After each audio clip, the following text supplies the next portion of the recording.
বাবা ভীষণ নাচ হচ্ছে তো। পড়ে গেলে তো নাচতে নাচতে। মাইও চলে গেছে ওইখানে।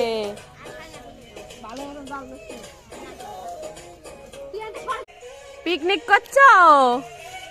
মাই কি করছো? মাই কি করছো? পিকনিক নাচ করছে?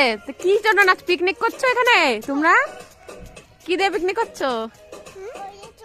কি দিয়ে পিকনিক করছো? এটা কে রান্না করছে? কই কড়াই? ও ভাত হচ্ছে। কে রান্না করছে? কে রান্না করছে? মনা নাচতে নাচতে তো পড়ে যাচ্ছ। কি রান্না হচ্ছে বললে না? এদিকে শো, এদিকে শো, এদিকে শো। নাচ দেখো তো। কে রান্না করছে? কে রান্না করছে?